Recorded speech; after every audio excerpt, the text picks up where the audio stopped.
have to scrunch way forward. You'll notice when the sign comes up how the riders do that. And once LaRocco does that, it puts the pressure right down on his fingers, and it's hard to hold on to that clutch.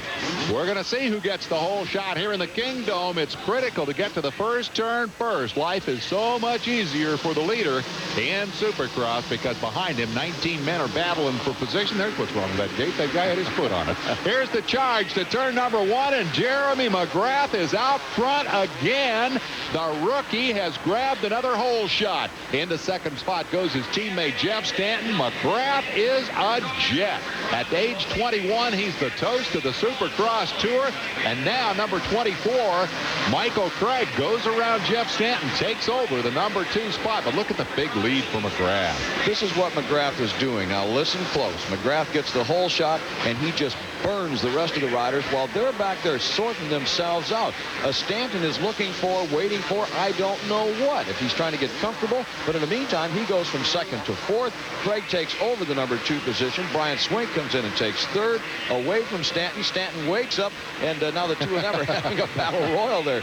But in the meantime, McGrath is just splitting from the rest of the field. And moving up is number 21, Steve Lamson. He is Stanton's teammate. Swink completes the pass, looks back over at the green flag as if to say, hey, take that, champ. And Brian Swink goes up into third spot. This may be a great opportunity to see Swink and McGrath get at it. Last year, Swink was the champion of the Eastern region. McGrath was the champion in the West. They met only once in Houston. Swink won the race.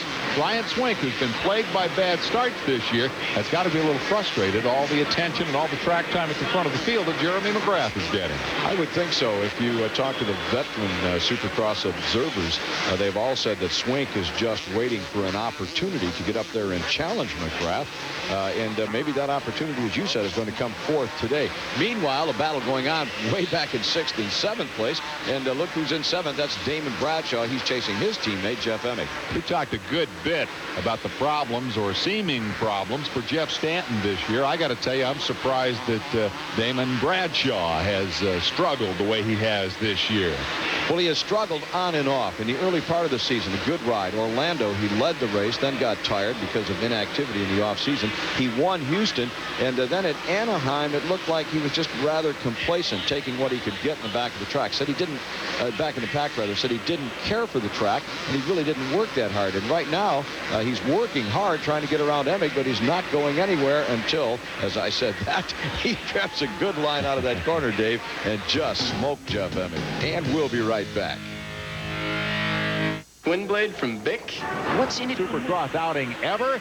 Brian Swink, who is on the charge, and the ever-complacent Jeff Stanton, who sits back there in fourth.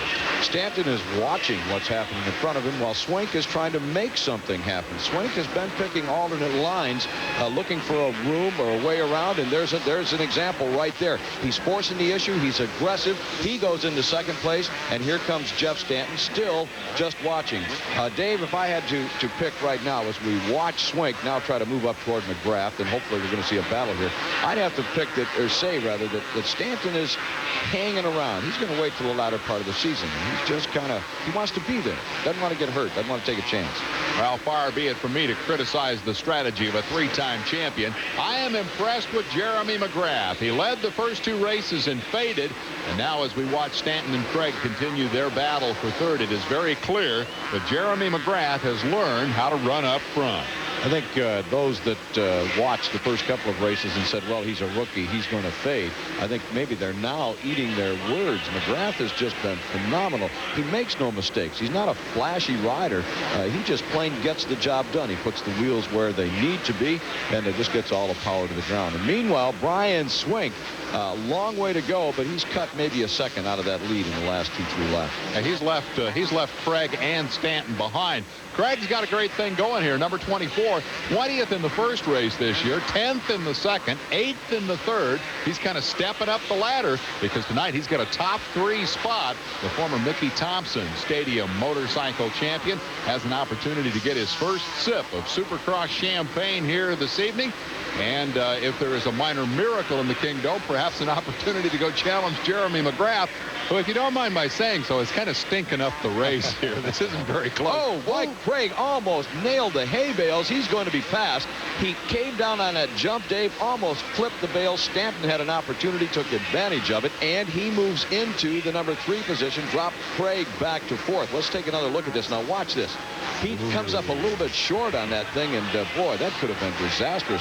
Now looking around to say, "What happened there? What happened?" Hey, he looked to the he looked to the left, Stanton went to the right, and here comes Bradshaw. I think Craig is still shaking. Yeah, it's going to take him a minute to get his rhythm back, but that's going to be critical to how he finishes tonight. That will move Bradshaw into 4th, but it was a gimme. Not so much Bradshaw's aggression, but rather Craig's misfortune that inherits that spot for Damon. And now the 2 men who ran 1-2 a year ago, number 1 and number 8, are nose to tail again here in the Kingdome, but they're racing for 3rd and 4th position. I was among those who thought that Bradshaw and Stanton would run away with this series. Instead, they're chasing the rookies, Jeremy McGrath and Brian Swink. We'll be back with more right after this. Bradshaw and Stanton have been joined by number 5, Mike LaRocco, for the 3rd week in a row. LaRocco has come through the traffic. And he has come through in grand fashion and style. I'm telling you, this guy has been the fastest rider on the track. If he gets a hole shot, they're all dead. Do you think the wrist is the reason he's not getting a hole shot? He says no, but when he says that, he says it so quickly, like, I don't want to make any kind of an excuse, and LaRocco won't do that. My opinion, after putting the wrist arm guard on there, the wristband like Ekman did, my opinion is, yes, it's a problem. Well, he certainly is fast once the gate drops. Last 2 weeks, he started 17th and got to the top 5, and now as Bradshaw makes a move on Stanton, he'll take over 3rd. LaRocco is 5th, and right there knocking at the door. LaRocco has come from 12th tonight, so he is the charger of the season thus far, and you got 3 real studs battling for a top 3 position right here. The only one battling, though, it's my opinion, is Mike LaRocco as we reach the halfway point. That's what that 1/2 signified on LaRocco's mechanics board. LaRocco is the guy that has come up and caught these 2 guys. They had a big lead on him. They're fighting amongst themselves for that number 3 position, but it's almost like, well, we're here, and as long as you gave me a chance, I'm going to take it. But they're not fighting like LaRocco is. They're sure not running the speed of the kids up front either. Swink and Jeremy McGrath have just checked out. I mean, they're gone. They look like they were the old pros with all the experience, and instead, Bradshaw and Stanton, last year's dominant riders in this series, are a distant 3rd indeed, and now under pressure from LaRocco, the man who badly needs a break. He looks inside, tries to find a spot. Stanton says nothing doing. LaRocco just on an exploratory mission there, I think. They're trying to set something up. He's got a lot of time left. Well, there's a lot of time left to pass Bradshaw and Stanton, but if he doesn't get that job done quickly, it's going to be history as we watch the mechanics communicate with their rider, because out front, McGrath and Swink are leaving the 3 veterans, the 3 guys that should be out there on top in the point standings. They're leaving them behind. Bradshaw has pulled away from this battle as LaRocco continues his pressure on Jeff Stanton. It's also worth noting, though, that when you come from 17th, it's a whole lot easier to pass the first 10 or 12 guys than it is as you get closer to the front. It definitely is, and also you've built up some momentum. You know where the extra lines are on the racetrack, and when he gets up to Stanton, though, like you say, it's a little bit tougher. Whoa, almost there. I think he had an inkling. Yes. It's a little bit tougher on Stanton, but he does have some lines down pat that Stanton does not, and you can see LaRocco now using those lines. Now, Stanton is riding defensively. He's trying to keep LaRocco back there, and that lets Bradshaw go away. Now, is that good strategy at that point? I mean, obviously, there's a couple of points difference to be. He can't catch Bradshaw at this point. No, but I have to think that you ride your own race, and Stanton has always been a student of that thought. You ride your own race, you don't worry about the guy behind you, because when you do, you have to slow your pace, and that's what's happened out here. See, Stanton is trying to hog the good lines, trying to make that Honda as wide as he can to keep LaRocco behind him, and it's slowing his pace. Bradshaw says, thank you. He's just whistling away. Meanwhile, LaRocco is going to get frustrated, and he'll have to force some kind of move here if Stanton is not cooperative in the near future. Well, we've said all season that we just didn't have the sense that we were watching the Stanton who won the 3 championships, and all season he's said very complacently, hey, it's not time to be worried about it yet, and As we said, it's pretty tough to second guess a man who's won it 3 times. But right now, the man who is definitely trying to make something happen out there is Mike LaRocco. Again, Mike doesn't have a championship. He's only got 3 Supercross wins under his belt. He's a whole lot hungrier than Jeff Stanton. And there are those who theorize that flying back and forth to Europe first class and getting paid big bucks to ride the international Supercross races has made Stanton complacent. I don't believe that for a minute. I know Jeff Stanton, and I believe that he wants it, but I think he won last year, last race of the year, after trailing throughout most of the series. And I think he's a guy that has always believed in, you take it easy the early part of the season when the crunch time. And Stevenson, that was Denny Stevenson laying in the middle of the track. He provided the opening for Mike LaRocco to make the pass on Stanton. Oh, boy, what a break. Watch this again, Dave.